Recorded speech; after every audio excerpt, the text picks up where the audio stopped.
Hi అండి. నేను అరుణ. ఈరోజు మీకు పాస్తా విత్ చీజ్ వెరైటీ తీసుకొనొస్తున్నానండి. ఇది చాలా చాలా బావుంటుందండి. ఇది ఇటలీ నుంచి వచ్చిందండి ఈ పాస్తా హోమ్ మేడ్ అంట. ఒక గిన్నెలో 3 గ్లాస్ వాటర్ పోసుకున్నాను. అవి బాగా మరిగిన తర్వాత దాంట్లో కొద్దిగా సాల్ట్ వేసుకోవాలి. పాస్తా వేసేసుకోవాలి.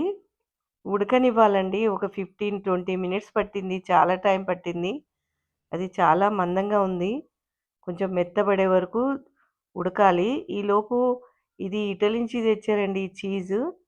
ఆ పైన బ్యాక్ సైడ్ ఒక పొర కట్ జేసి కోరుకొని పెట్టుకుంటున్నాను ఈలోపు. అది ఉడికేలోపు. ఇలా ఉంటుందండి ఈ చీజు. చాలా టేస్టీగా ఉంది ఈ చీజు. ఇది ఉడికిందో చూద్దామండి. ఇది కొంచెం నొక్కి చూస్తే మెత్తపడాలి. మరీ మెత్తగా అయిపోతే గుజ్జు గుజ్జు అయిపోతుంది. విడివిడిగా ఉండాలి కదా! అందుకని కొంచెం ఉడికిన తర్వాత స్టవ్ ఆర్పేసుకొని వడబోసి పెట్టుకోవాలి. కింద హోల్స్ ఉన్న జాలీలో వేశాను. ఇది టిప్ అండి. దీనిపైన చల్లనీళ్ళు పోసేసి, కొద్దిగా ఆయిల్ వేసి, మనం కలిపేసి ఉంచుకున్నామనుకోండి, అసలు మెత్తగా అవ్వదు. ఏ పాస్తా కానీ. ఇది మనం కంపల్సరీ గుర్తుంచుకోవాల్సింది టిప్పు. ఇలా ఆయిల్ వేసేసుకున్నాను. మొత్తం కలిసేటట్టు కలిపేసి, ఇలా రెడీ చేసి పెట్టుకోవాలి. మొత్తం అంతా కలిసేటట్టు కలుపుకున్నాను.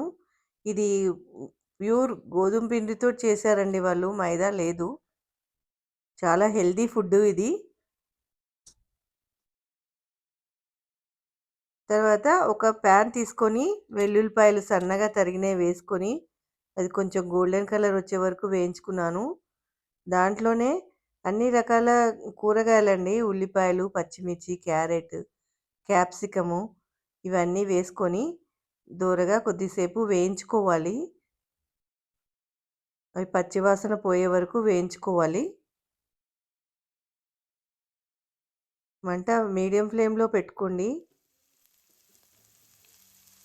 దాంట్లో సాల్ట్ ఏసి ఒక 2, 3 నిమిషాలు వేయించేసుకున్న తర్వాత దాంట్లో టమాటా గుజ్జు వేస్తున్నానండి. చాలా టేస్టీగా ఉంటుందని. లేకపోతే స్కిప్ చేయొచ్చు. దాంట్లోనే 1 స్పూన్ పెప్పర్ వేసుకున్నాను.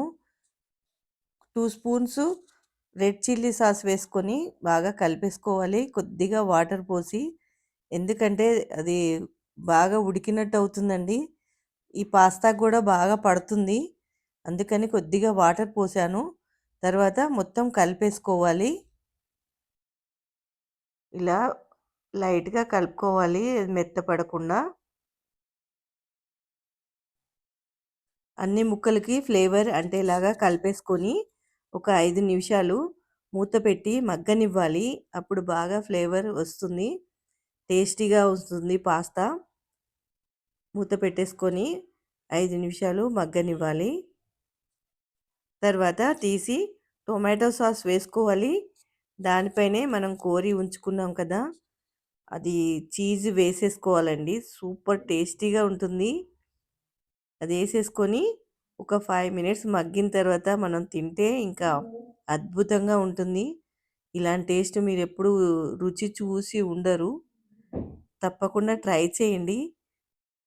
ఇలా చీజ్ మొత్తం వేసేసుకొని మూత పెట్టి ఒక 5 మినిట్స్ ఉంచారనుకోండి మొత్తం మెల్ట్ అవి చక్కగా టేస్ట్ వస్తుంది.